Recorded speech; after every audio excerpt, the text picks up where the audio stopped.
I used to say I owned that little blue house in Portland. But if I'm honest, it owned me first. I bought it in my 20s back when my palms still sweated signing mortgage papers. It was a modest craftsman-style bungalow just off Hawthorne. Nothing fancy, but every shingle, every light switch, every creaking floorboard had a story behind it.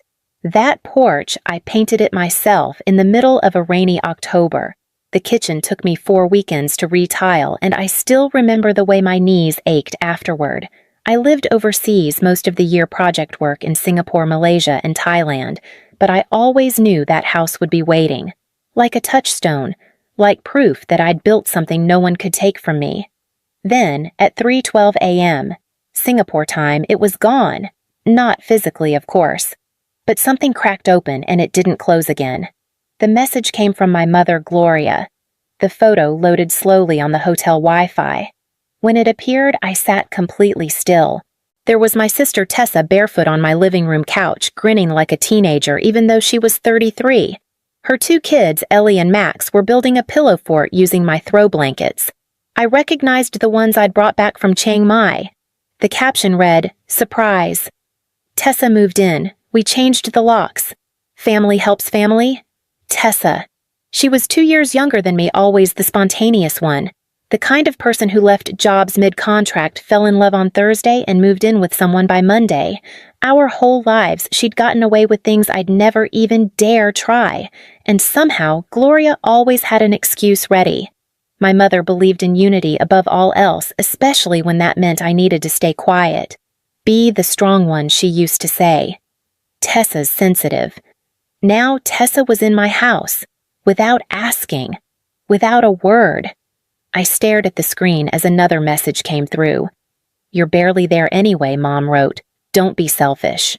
The kids finally have a real home. A pause. Then another. "Tessa's using your bedroom. Hope that's okay." Ellie picked yellow for the walls. "Isn't that sweet?" I didn't respond. I couldn't. Instead, I stood and crossed the room, pulling open the hotel window. The streets below were still asleep, dotted with a few late-night taxis and glowing vending machines. Across the city, cranes loomed against the skyline, unfinished towers I was managing for work. So much of my life was clean lines and concrete logic. But this was trespass disguised as love. And I knew then something had to give. I didn't sleep after that. Instead, I sat at the small desk by the hotel window, watching the first edge of morning pull itself over the Singapore skyline. The humidity had already crept in, turning the glass slick beneath my fingertips. My phone sat face down beside me. I didn't want to see more messages. I already knew what they'd say, some version of "it's not a big deal" or "Tessa needs this more than you do." That was the language in our family. Need always outranked right? I opened my laptop. The desktop background was a photo of the Portland house from 2 winters ago, snow-dusted across the porch, railing a candle glowing in the front window. I'd taken it right before boarding a plane to Kuala Lumpur. That house wasn't big. It wasn't luxurious, but it was mine. I'd bought it at 27, working 80-hour weeks as a junior civil engineer on the West Coast. I was living in a studio the size of a walk-in closet, eating rice and lentils most nights while funneling every spare dollar into savings. I didn't ask for help, not from my parents, not from anyone. When the offer on the house was accepted, I cried alone in my car. I'd built my life one piece at a time. I hadn't expected anyone to notice, but I had expected them not to take it away. A sharp knock in my mind, the email I needed to write. I opened a new message and addressed it to Aaron Lopez, my longtime realtor back in Portland. Steady, discreet, and kind, the kind of man who still used ma'am without irony. Subject line, ready to list. The body was short. Aaron, remember our conversation last spring about listing the house next year? I've changed my mind. It needs to happen now. Please prepare everything immediately. Natalie. I paused before hitting send. A part of me still wanted to hold back, to wait, maybe talk to Mom, maybe Tessa. But another part, the one that had tiled her own kitchen, sealed her own mortgage, kept her voice down through decades of being told to understand, that part clicked send without hesitation. Aaron's reply came 15 minutes later. Are you sure? Thought you were waiting until next fall? Everything okay? I typed back. They broke in. Changed the locks. Get it listed today. Eviction paperwork too. All occupants. No exceptions. No response for a moment. Then, on it. I'll send the preliminary documents by noon your time. And Natalie, I'm sorry. No one should do this to you. I closed my laptop, stood by the window again, and exhaled slowly. Some people fight with raised voices. I'd learned to fight with signatures. By noon, the first paperwork came through. Aaron had sent over the preliminary listing documents, a digital lock change notice, and the official eviction notice names left blank for now. I would fill them in once I was sure, but deep down, I already was. The silence from my phone didn't last long. The first buzz came just after lunch. Mom. I let it ring. Then another. Tessa. Then Mom again, then Dad, which surprised me because he rarely called. I turned the phone face down again. It buzzed a fifth time. This one I opened. A text from Tessa. OMG, you should see how cute Ellie's room is. We already started painting. Hope it's okay. I used your bedroom. No punctuation at the end. Just that casual tone. Like she was texting a friend after borrowing a scarf. Not a house. I didn't respond. I couldn't decide what was worse, the act itself or the complete lack of awareness around it. Later that afternoon, my work calendar buzzed, reminding me of the finance call I'd rescheduled. I opened my project deck, but the numbers blurred. The clients in Singapore wanted a progress update on an offshore wind project. They'd get it. I'd still show up. But a new message blinked in the corner of my screen. From Aaron. Heads up. Tessa's posted about you on social media. Looks like her friend B's sharing it with some local mom groups. The GoFundMe link's already up. I stared at the message for a long time. Then I searched. There it was, a photo of Tessa teary-eyed on my front porch, Ellie and Max pressed into her arms like props. The caption read, "My sister is evicting us with nowhere to go. All because I needed help. Why is family so quick to turn cold?" The comments were already climbing. You deserve better, shame on your sister. Typical rich corporate sibling behavior. I clicked away. Another ping, a school district email. Ellie's account. It read, Dear Aunt Natalie, Mommy says you don't want us here, but I like it here. We have a backyard and a tree. Please don't make us leave. I closed the email gently. I didn't cry. But something settled in my chest like stone. They were pulling every lever, the emotional ones, the public ones, the ones that made me look like a monster to people who didn't know the truth. But I knew, and that was enough. I reopened the eviction form. I began typing names. The next morning, Aaron called with a proposal.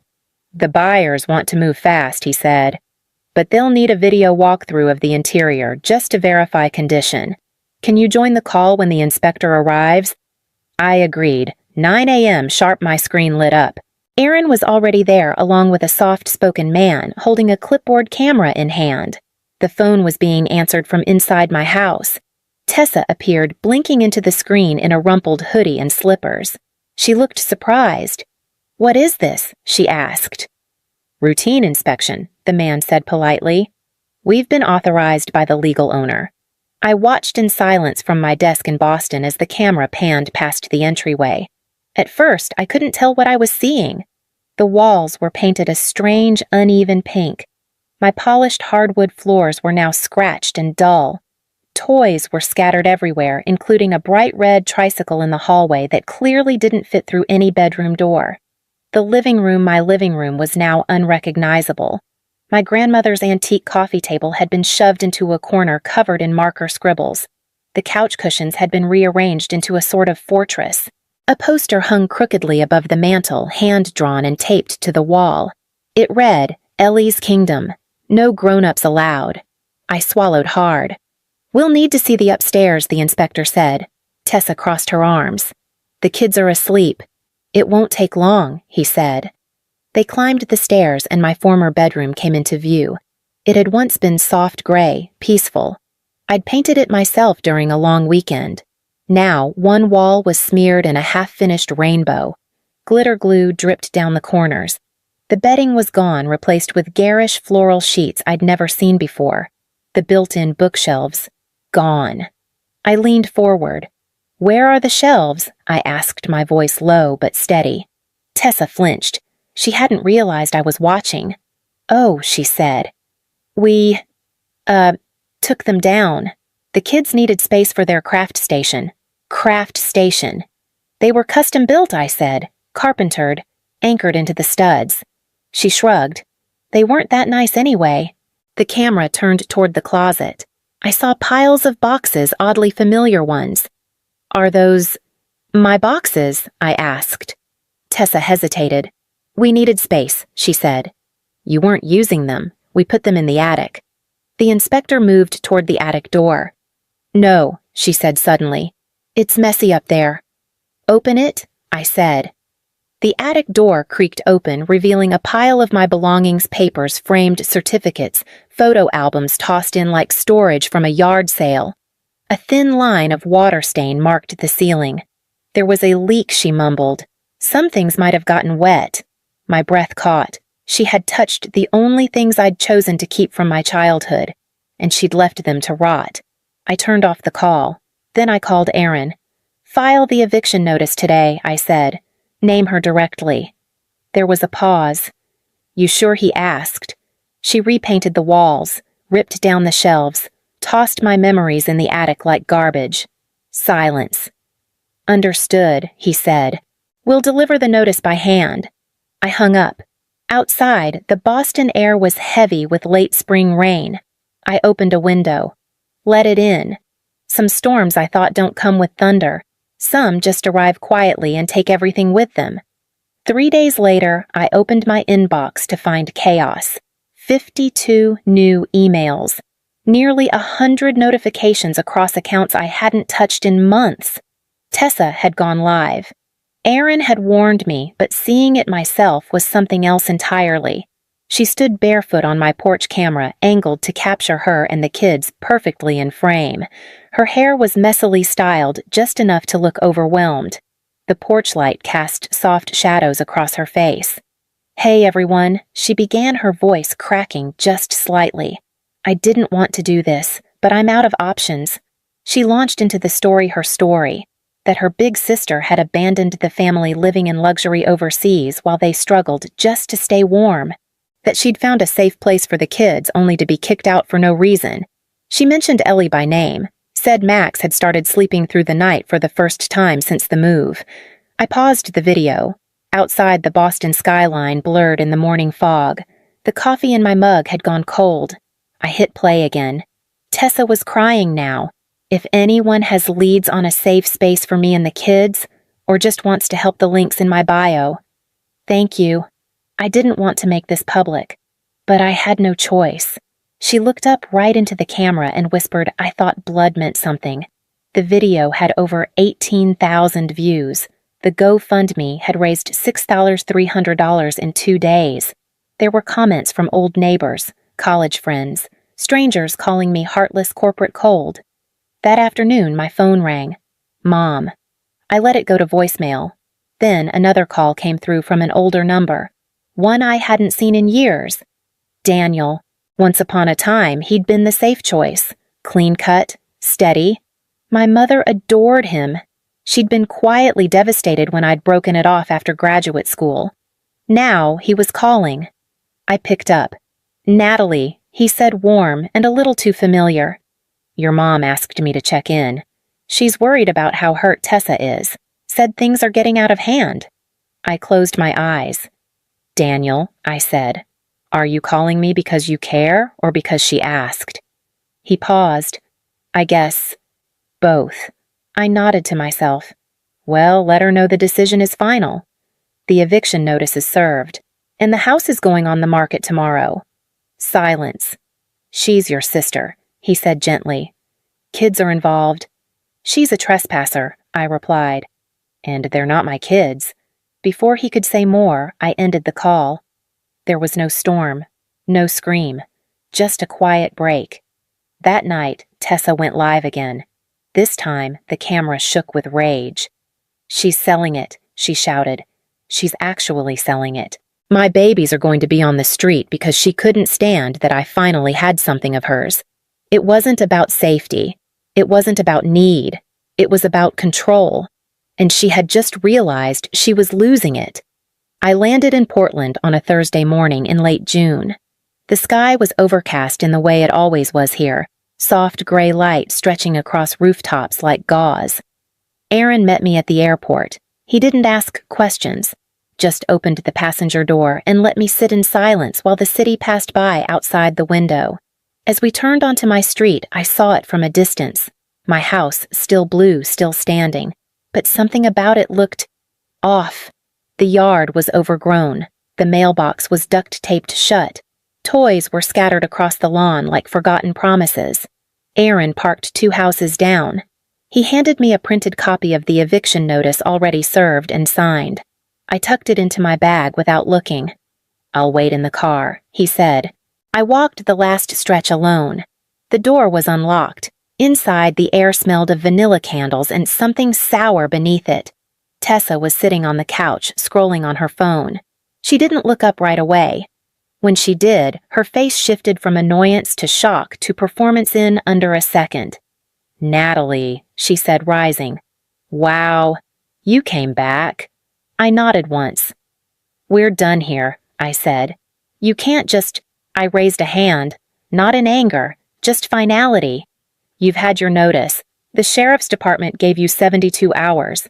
This is day 73. She scoffed. "You're really doing this. You're throwing your niece and nephew out into the street." "No," I said. "I'm reclaiming my home. What you do next is your choice." Then came a voice from the hallway. Aunt Natalie Ellie. She was 6 now, big eyes, holding a plush cat by one leg. Her shirt was on backward. There was glitter in her hair. I knelt instinctively. "Hi, Ellie." She looked confused. "Are we in trouble?" "No, sweetheart," I said softly. "Not you." She blinked. "Mom said this is our house now."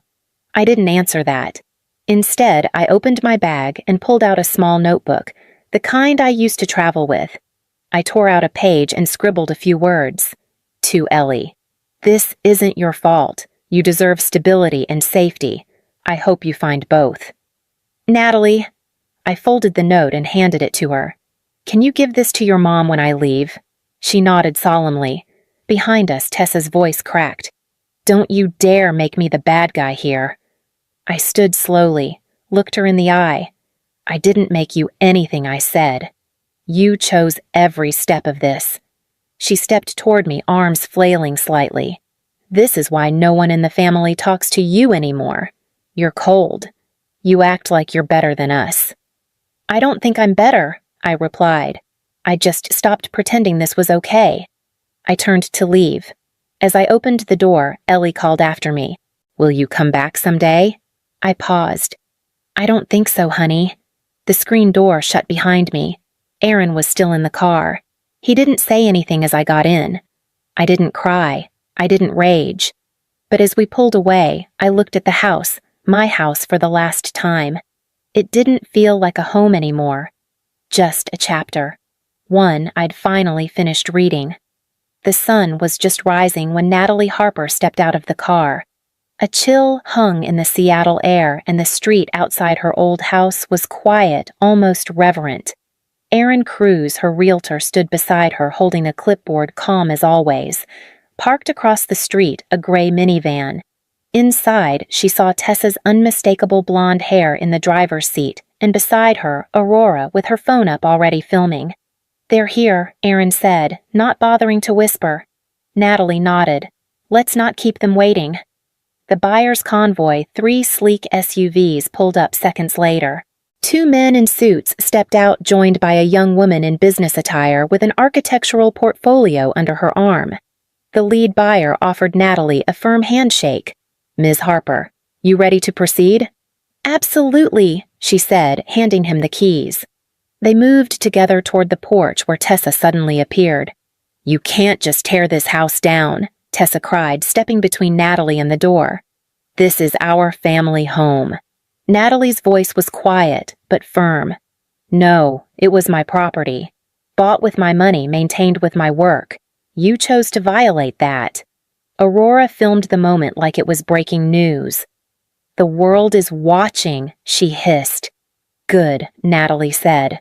Let them. Inside the house was stripped and silent. The echo of their footsteps followed them through the ruined rooms. Natalie said little as the buyers walked, taking notes, marking walls for demolition. When they reached the former master bedroom, now stained yellow and gutted of its built-ins, the woman with the portfolio simply shook her head. Beyond salvage, she murmured. Tessa followed Natalie into the room. Please, she whispered now. The kids don't understand. They think you hate them. I don't, Natalie said, facing her. But I also won't let them grow up thinking what you did was okay. Tessa's eyes filled with tears. So that's it. Natalie stepped past her back into the hall. That's justice. She turned once at the top of the stairs, catching a glimpse through the open front door. Holly was watching from the minivan window again, small hand pressed to the glass. Natalie lifted hers slowly in return. Then she walked down the stairs and into the next chapter. The demolition began 2 days later, just after dawn. Natalie watched from the warmth of Aaron Cruz's car parked at the end of the block. The rain had stopped overnight, but the sky remained heavy, painted in dull grays and faded blue. With a deep, mechanical groan, the first wall of her old house came down. Wood split, glass shattered, dust billowed into the street. Aaron looked over. You sure you want to see this? Natalie nodded. I need to. The yellow-painted bedroom wall, the one her sister Tessa had so proudly claimed, buckled under the second blow. It crumbled like paper, taking the ruined memories with it. Her phone buzzed. A text from her father. They arrested Tessa this morning. For the forgery. Your mother. Collapsed. She says she'll never forgive you. Natalie stared at the message. Then calmly, she deleted it. Another buzz. This time, an email. It was from Holly. Dear Aunt Natalie, I'm sorry we stayed in your house. I didn't want to hurt your things. Mom says I can't talk to you, but I hope one day I can. I miss when you visited and we did puzzles together. Love, Holly. Natalie smiled faintly. Her fingers hovered over the reply button, then paused. Instead, she reached into her bag and pulled out a folded piece of paper, a letter she'd written the night before. To Holly. One day when you're ready, this trust fund will be waiting for you. It's yours. Just yours. Love, Aunt Natalie. Beside it was a check untouched by her family's chaos, protected by Natalie's quiet planning. Aaron broke the silence. You ready to head to the airport? She looked out the window again. Where her house had stood was now rubble, but in its place something else stirred, a kind of stillness, not empty, but clean, cleared. Yes, she said, let's go. As the car pulled away, Natalie didn't look back. She didn't need to. Some endings aren't about revenge, they're about release. And in the space where something once stood, something stronger could now grow.